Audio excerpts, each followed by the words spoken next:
What does a bibliotherapist actually do while reading? It's a question I get surprisingly often. Or some version of it.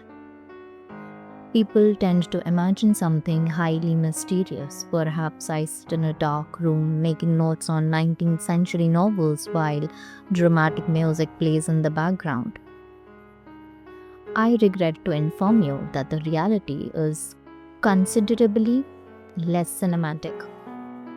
Mostly it involves reading, underlining things, making notes and margins, forgetting where I put those notes, finding them 3 months later, and wondering what on earth I meant by important emotional resistance on page 214.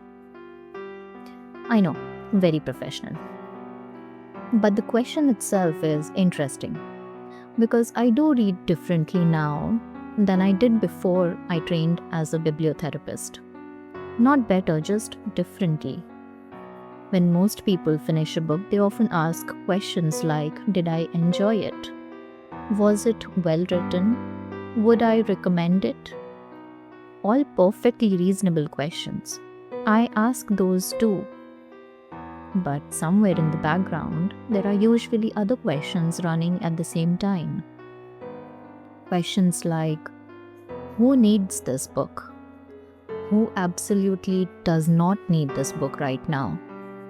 What emotional work is this book doing? What kind of person might feel recognized by it? What kind of person might feel worse after reading it?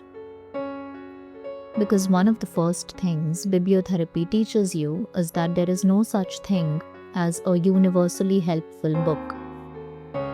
Readers love searching for books everyone should read. I'm not convinced those exist. A book that helps one person can leave another completely cold.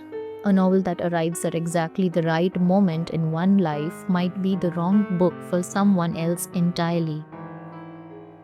Timing matters, context matters, the reader matters. I've recommended books to people that I personally didn't love very much. And I've deliberately avoided recommending books that I thought were brilliant. Which sounds strange until you remember that bibliotherapy isn't really about finding the best book. It's about finding the right book. Those are very completely different things. A few years ago, I stopped reading books only as books. Now, I also read them as experiences. I'm paying attention to what happens emotionally while reading. Where does the book create recognition? Where does it create resistance? Where does it offer comfort? Where does it challenge? What emotional state would make someone receptive to this? What emotional state would make this book completely unbearable? These questions become difficult to stop asking once you've started. It's a bit like learning about architecture and then becoming incapable of looking at a building normally ever again. You start noticing the structure underneath. For example, imagine two readers picking up the same novel. One person feels understood, the other feels irritated. Neither response is wrong. What interests me is why. Bibliotherapy sits inside that question, that one word. Why this reader? Why this book? Why now? I think people sometimes assume bibliotherapy is mostly about recommending books. And recommendations are certainly part of it, but honestly, a large part of that work is observation, watching how readers respond, listening carefully, paying attention to patterns. Sometimes a person tells me what they need, sometimes what they need appears in the books they keep returning to. The rereads are often particularly interesting. Most readers have at least one. The book they've read 4 times or 7 or 15. The book that survives every clear out. The book that keeps following them through different stages of life. Whenever I hear someone talk about a book like that, my attention immediately sharpens. because usually something important is happening there. Not always, but often. Readers rarely return to the same book repeatedly by accident. The relationship itself becomes meaningful. And bibliotherapy is deeply interested in those relationships. I think this is also why I don't believe reading is ever entirely objective.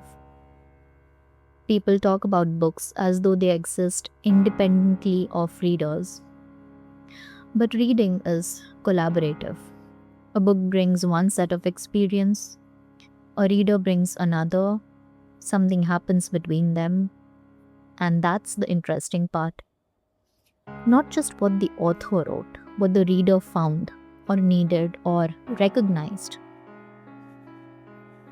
Something very similar to the concept of Roland Barthes, where he talks about the death of the author. And all that remains is the experience of the reader. One of my favorite questions is, what is this book treating? Not because every book is medicine, and certainly not because every reader is a patient, but because literature often seems to know exactly which human experiences it is interested in. Some books are interested in grief, some in loneliness, some in regret, some in ambition, some in identity, some in forgiveness, some in growing older, and some in surviving disappointment without becoming bitter. And once you start reading through that lens, books begin revealing entirely different things about themselves. You stop seeing only plots, you start seeing emotional landscapes, which sounds slightly poetic, but I promise it's true. At least it has been for me. And honestly, that's part of what this channel is about. Not reading more, not reading faster, not turning books into another self-improvement project. I say this repeatedly. The whole point is just paying closer attention to what we read, to why we read it, and to what certain books seem to know about us before we are ready to admit it to ourselves. Anyway, that's how a bibliotherapist reads. Slightly more notes, slightly more questions, far too many underlined passages, and a persistent habit of wondering who a book might help.